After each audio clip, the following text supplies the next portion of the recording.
ঘুরে কিন্তু চলে এসেছি আমি, একদিন পেরিয়ে গেছে, কিন্তু জানো তো ভিডিওগুলো তোমাদের সাথে আর শেয়ার করা হয়নি। শরীর এত খারাপ হয়ে গেছে কন্টিনিউ ঘুরতে ঘুরতে, যে এখন আর ভিডিও আপলোড করার মতন এনার্জিটা শরীরে নেই। অনেক ভিডিও করেছি তোমাদের সাথে শেয়ার করব বলে, তো ভাবলাম আজ দুপুরবেলা যে না, ভিডিওটা একবার এডিট করে শেয়ার করি। তো সেই দিন দুপুরবেলায় কিন্তু আমরা চলে এসেছি হরিদ্বার থেকে, এখন এসে পৌঁছেছি মথুরাতে। তো যেহেতু অনেক রাত হয়ে গেছে আমাদের আসতে আসতে, এখন ঘুরিতে পারি 11টার মতো বাজে। তো আমরা একটা হোটেল বুক করে নিয়েছি, আর এসেই দেখছি এখানে একটা বিয়ে হচ্ছে হলে। তো সেটাই সৃজা দেখছিল। যেহেতু অনেক রাত হয়ে গেছে, পথঘাট মোটামুটি কিন্তু ফাঁকা হয়ে গেছে, আমরা এখন শুয়ে পড়বো। তারপর দিন কিন্তু একদিনের জন্যই কিন্তু আমরা বৃন্দাবন ঘুরবো। তো এই দেখো সকাল হয়ে গেছে, এখন আছি যমুনা নদীর উপর। তো মানে ঘুম থেকে উঠেছি 5:30, এখন ঘড়িতে 6টা 6:30 মতো বাজে। আমরা বেরিয়েছি, ফার্স্ট চলে এসেছি কিন্তু গোকুলে। এখান থেকেই শুরু করব, মানে একদিনের মধ্যে যা দেখা সম্ভব হয়। এই তো চলে এসেছি নন্দের আলোয়, যেখানে কৃষ্ণ বড় হয়েছে ছোট্ট থেকে। সত্যি খুব ভালো লাগছে, মানে ঘুরে জায়গাগুলি দেখতে, যেরকম মানে আগে ছিল সেই যুগে, এখন ওই জায়গাগুলি একই রকম রয়ে গেছে। ভিডিওতে তো আমরা দেখি, আমিও আগে অনেকের ভিডিওতে দেখেছি, বা হয়তো তোমরা এখন আমার ভিডিওতে দেখছো, কিন্তু চোখে দেখার সৌন্দর্যটাই অন্যরকম। যে সময় শ্রীকৃষ্ণ মানে এখানে খেলাধুলো করেছে, মাখন খেয়েছে, মাখন মানে সব কিছু এখনও সেখানে সেরকমভাবে আছে। মানে জায়গাটা, ঘর দোরগুলি মানে খুব সুন্দর লেগেছে দেখে। মানে সব জায়গাতে ক্যামেরা অ্যালাউ ছিল না, মানে ভিতরটাতে ক্যামেরা অ্যালাউ ছিল না, বাইরেটাতেই ছিল জাস্ট। তো সেই জায়গাটাই তোমাদের একটু ক্যামেরা করে দেখিয়েছি। ভালো করে ওনারা ক্যামেরা করতে দেয় না, করতে গেলেই শুধু বলবে ক্যামেরা করবেন না, ক্যামেরা করবেন না। তো যেতটুকু সম্ভব হয়েছে তোমাদের দেখিয়েছি। তারপর সেখান থেকে আমরা চলে এসেছি শ্রীকৃষ্ণের জন্মস্থান, মানে যে জায়গাটাতে মেন শ্রীকৃষ্ণের জন্ম হয়েছে, তো সেখানে চলে এসেছি। আর এইখানে তো ভেতরে একদমই ক্যামেরা অ্যালাউ না, শুধু বাইরেটাই মানে রাস্তাটা দেখাচ্ছে। আর এই যে এতটুকু পর্যন্ত কিন্তু ক্যামেরা করেছি, কারণ ভেতরে অনেক চেকিং করে ঢোকানো হয়েছে। তো ভেতরটা তোমাদের কিছুই দেখাতে পারিনি। অনেক দিনের ইচ্ছে ছিল আমার এই মথুরা বৃন্দাবন ঘোরা, যদিও বৃন্দাবন সবটা ঘুরতে পারিনি, যতটুকু সম্ভব হয়েছে দেখেছি। মানে সত্যি বলতে আমার অনেক দিনের একটা ইচ্ছে পূরণ হয়েছে। অনেক জ্বালিয়েছি সৃজার বাবাকে আমাকে এই জায়গাতে নিয়ে যাওয়ার জন্য, খুব শান্তি লাগছে।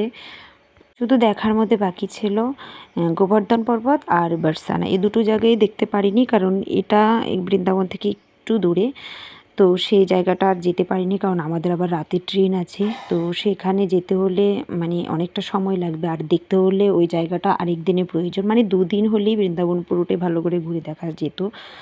তো সময় খুব কম থাকার কারণে আমরা দেখতে পাইনি। তারপর দেখো সেখান থেকে চলে এসেছি এখন বাঁকে বিহারী মন্দির। আর বাইরে যে ভিড়টা তোমরা দেখতেই পাচ্ছ, রাস্তাতেই কিন্তু প্রচুর গ্যাদারিং। আর এইখানে গিয়ে মানে আমার যা বাজে অবস্থা হয়েছে এই ভিড়ের মধ্যে, পুরোটা ভালো করে একদমই ক্যামেরা করতে পারিনি। ভিড়টা তো তোমরা দেখতেই পাচ্ছ, এই ভিড়ের মধ্যে আবার ক্যামেরা করব, আর আমি তো অত লম্বা মানুষ না, একটু যদি লম্বা হতাম তাহলে কিন্তু ভালো করে ক্যামেরা করে দেখাতে পারতাম। তোমরা দেখতেই পাচ্ছ, মানে ভীষণ কষ্ট হয়েছে। আমি এতটুকু ক্যামেরা করেছি, আমার পক্ষে কাজ সম্ভব হয়নি, কারণ ওইখানে আমি ভীষণ মানে ব্যথাও পেয়েছি হাতে। তো যাই হোক, ওইখান থেকে বেরিয়ে এখন যাচ্ছি হচ্ছে আমরা নিধিবনে। এখানেও কিন্তু প্রচুর প্রচুর ভিড় হয়েছে। আর বৃন্দাবনে তো 1-2 মন্দির না, এখানে অনেক অনেক মন্দির, অনেক মন্দির সেখানে। তো নিধিবনে ঢোকার আগে এখানে সাইডে আরেকটা মন্দির ছিল, সেটাকেও দর্শন করে নিয়েছি। সত্যি খুব সুন্দর। আর সবচাইতে বেশি বাজে যেটা, সেটা হচ্ছে অনেক বাদর সেখানে। বাদরে তো শেষ পর্যন্ত আমার মানে প্রসাদই নিয়ে গেছে।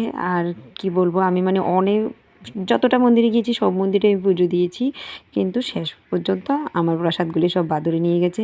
যাই হোক, নিজেদের সুস্থভাবে আসতে পেরেছি, সেটাই অনেক বেশি আমার কাছে। এই তো এখন ঢুকে গেছি কিন্তু নিধিবনে। আর এই যে বনটা, এতদিন এত মানুষের মোবাইলে ভিডিওতে আমি দেখেছি, এই যে বনটা সত্যি, এই গাছগুলি নাকি এক একটা রাতে গুপি হয়ে যায়, যেটা মানে ওইখানে গিয়েও লোকে বলছিল, শুনেছি। আর আমি জানি না এগুলি কি গাছ, এরকম গাছ আমি কখনো দেখিনি, এর প্রথমেই দেখেছি। অনেকে বলে নাকি এগুলি বড় বড় তুলসী গাছ, কিন্তু তুলসী পাতা তো এরকম হয় না, যেটা আমি সামনে থেকে দেখেছি। তারপরে যদি কেউ জেনে থাকে অবশ্যই জানাবে যে এগুলি কী গাছ। সত্যি দাপর যুগে শ্রীকৃষ্ণ এসেছিল। সেখানে মানে বৃন্দাবনে যাওয়ার পর সেই জিনিসগুলি নিজের চোখে যদি কেউ না দেখে বিশ্বাস করবে না। আমরা যা, যা ঠাকুরের নামে শ্রবণ করি, মানে প্রত্যেকটা জিনিস আমি বৃন্দাবন যাওয়ার পর দেখলাম। মানে সেই যুগে যা, যা করেছিল শ্রীকৃষ্ণ, যতটা লীলা করেছিল, মানে যা কিছু করেছে সব কিছু এখনও সেরকমভাবেই ওই জায়গাটাতে আছে। মানে যারা এখনো পর্যন্ত গিয়েছে বা যারা যাবে না, নিজের চোখে না দেখলে কেউ বিশ্বাস করবে না। আমরা দূর থেকে হয়তো অনেক কিছু শুনি, এটা এরকম ভাবি কীরকম ভাবি, কিন্তু যেরকমেরই ভাবি না কেন নিজের চোখে যখন একটা জিনিস দেখি, সত্যি সেই কথাগুলি সব মনে পড়ে যায় যেগুলি বইয়ে লেখা আছে, প্রত্যেকটা গ্রন্থতে লেখা আছে ঠাকুরের নামে। কোনো কিছুর কিন্তু মানে পরিবর্তন হয়নি ওই স্থানটাতে। সব কিছু সেরকমভাবেই রয়ে গেছে। যে সময় শ্রীকৃষ্ণ ছিল ওই জায়গাটাতে, এখনও একই রকমভাবে বৃন্দাবন রয়ে গেছে। মানে এই জায়গাটাই মানে সত্যি খুব ভালো লেগেছে আমার বৃন্দাবন এসে। মানে আমি বলে বোঝাতে পারবো না যে এতটা শান্তি লেগেছে। মনে হচ্ছে যেন ওইখানে থাকি। কিন্তু কিছু করার নেই, আমাদের তো আবার সংসারে ফিরে আসতেই হবে। তো বন্ধুরা, আজকের ভিডিওটা আর বড় করছি না, আমি এখানেই ভিডিওটা শেষ করছি। আবার তোমাদের সাথে দেখা হবে নতুন আরেকটা সুন্দর ভিডিওতে। ততক্ষণের জন্য তোমরা ভালো থাকবে, সুস্থ থাকবে। ধন্যবাদ।